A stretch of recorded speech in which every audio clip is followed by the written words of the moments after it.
Yeah, it's I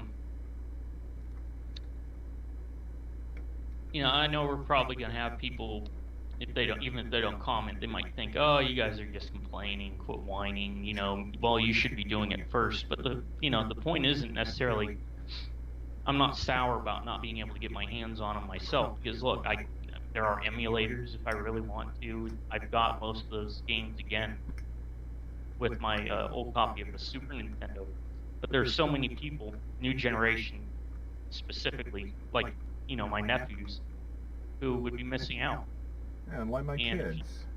it would just make for better topic, because I'd rather be seeing articles from journalists talking about, like a Renaissance, talking about Earthbound again, talking about, Final Fantasy 3 and all these articles. But what are we going to get? We're going to get article after article about scalpers and about how Nintendo doesn't meet demand, and that just, it doesn't do anything positive in gaming community. Now we got the angry part of the video out of the way. Let's talk about some of the games on there, like Zelda: Link to the Past. My all-time favorite Zelda game. I have sunk so many hours into that game in the past. It's just an amazing game. Every which way you look at it, the gameplay was spot on. The controls are spot on. The graphics were great, especially for the time. It's clean, crisp. There's no real error bugs that you'll see in it, and you'll enjoy it from beginning to end every time. Yeah, it's definitely a classic. And as far as like everyone, most of their Zelda lists, or if you talk to them, it's almost always in the top two or three Zelda games that tend to be their favorite. Don't get me wrong, I love the original Zelda. You know, amazing game, but Link to the Past, I think, sedimented Zelda as being a legend. That really sedimented that series into staying around as long as it has. And then you got on there Donkey Kong Country. I mean, a lot of people may look at that game, scoff at it, looks kiddie, taking a character that threw barrels at a plumber and giving him his own game, but it was a surprisingly good game. This just It was fun, it was funny, and it was well put together. Definitely, the gameplay was solid, simple but fun. The graphics were mind blowing at the time. I mean, the soundtrack just great. It's got some of my favorite bass lines I pump out. And wasn't that one of the first 32-bit games to come out on the Super Nintendo? I'm not too sure. I wouldn't like to confirm one way or another. I'll look it up.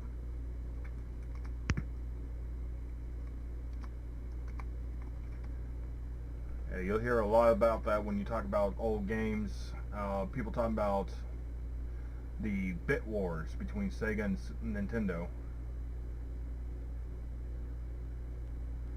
That was always this has this many bits, this has many bits, the new 32 bits. Oh yeah, the whole bit wars. That was a time. I can't find any confirmation on whether or not that was. I remember that being a big selling point when it first came out, about it being 32 bits, and it did have pretty good graphics for the time. Yeah, and it was a game that eventually caused Rare to pop up on the scene and eventually get bought up. It was just one of the beginning games that would inspire many great others by Rare to come. Killer Instinct, and If it wasn't for Donkey Kong Country, you wouldn't have had Super Mario RPG. A lot of them to branch out a lot more of their titles. Speaking of branching out, Super Mario Kart. There was a unique game in its own. If you look at when it came out, there was nothing else like it. There's clones galore now, But then no one had ever taken their characters and put them on go-karts and had them go around the track, and it was so much fun playing against people in that one. So much rage. Yeah, from the battle mode to the regular two-player co-op to even single-player, what it did also very strongly is cement you can have an IP and it's okay for it to branch out. You know, Mario doesn't have to jump on turtles all the time. Sure, you'll get something like Mario at the Olympics, but if having Mario at the Olympics means we get Mario Karts, hey, I'm all for it. And it's a mantra that Nintendo has really embraced. I mean, we've had many different types of Mario games. That's the one reason we have Mario 64, one of the most beloved Mario games out there. Yeah, and it, you know, on that same SNES Classic, you know, further example of them branching out, you have the Super Mario RPG, which was the Square Soft at the time, and a Nintendo collaboration. Yeah, there's an idea that no one thought would work. Super Mario JRPG, but it was an amazing game. The gameplay was about as good as you're going to get it on a RPG of those days, and the story was fun. It was funny. There was a lot of humorous moments in it. It was entertaining. The battles, they introduced the concept of being able to interact with the battles more by timing your taps of the button to change how your person hits and everything. That was just all around an amazing game.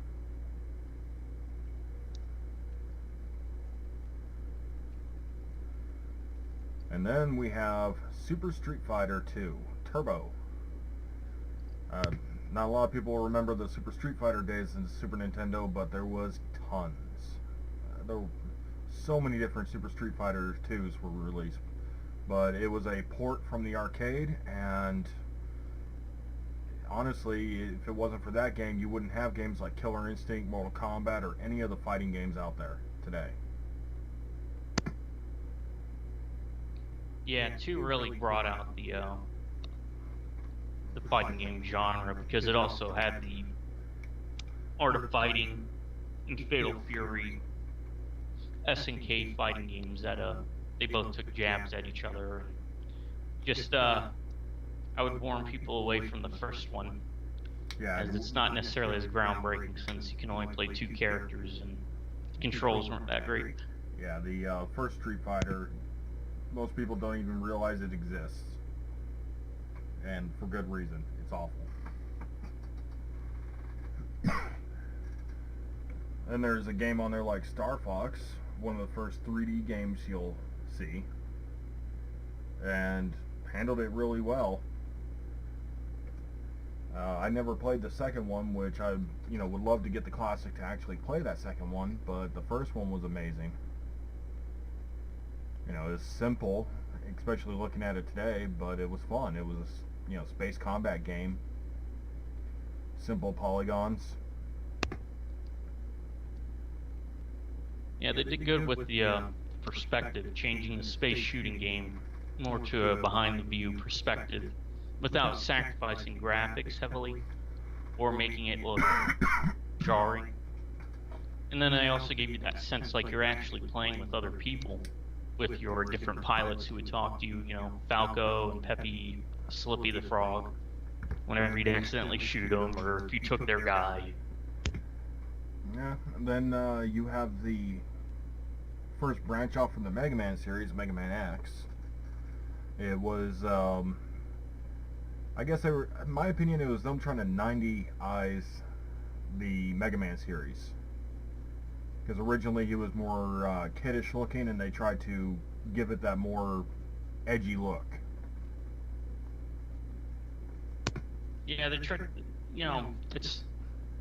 Mega Man X isn't necessarily anywhere near one of my favorites. I still do prefer the more classic NES look and gameplay.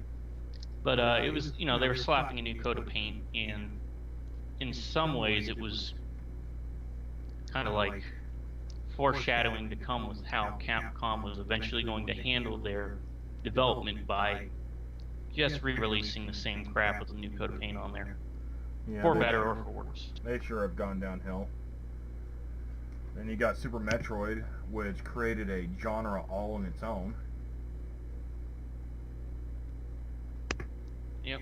They, you know, the term Metroidvania, a lot of people really focus on the Vania part, but tend to overlook the Metroid part. And Super Metroid was an amazing game. It was definitely one of the first side-scrollers I've played that you could explore around. Usually side-scrollers, you had a predetermined destination you had to go. You couldn't go back, you couldn't go up, couldn't go down, you had to go straight. But this one lets you go all over the place, you backtrack. It's one of the first times I remember having to backtrack in a game. Yeah, they took the original Metroid formula and just blew it up. They blew it up exponentially. Bigger maps. They actually gave you a map screen so you knew where you were going instead of having to make a map your own. And there's the elephant in the room. The fact that Samus was a girl and they didn't have to plaster all over the box female strong lead character. Samus was just a girl, the game was good, didn't matter. Yeah, but you know, I'm just don't have any numbers to back it up. I have a gut feeling since Super Metroid was a lot of people's first, they may not have realized until certain things happened in the game that Samus was a woman. Which is a good thing, you know. It's a great character. I wish Nintendo would do a bit more with Samus. You know, at least 2D side-scrolling. I know they released a new game on the. Yeah, wasn't that a remake of the Metroid 2 that was originally on the Game Boy? Yeah. Yeah, it is. Which I've heard good things about it. Yeah, I've seen good things about it. The original Metroid 2 was a pretty good game. Especially for the Game Boy era. Okay, what's next? Super Castlevania. There's a game that fixed a lot of issues with the Castlevania series.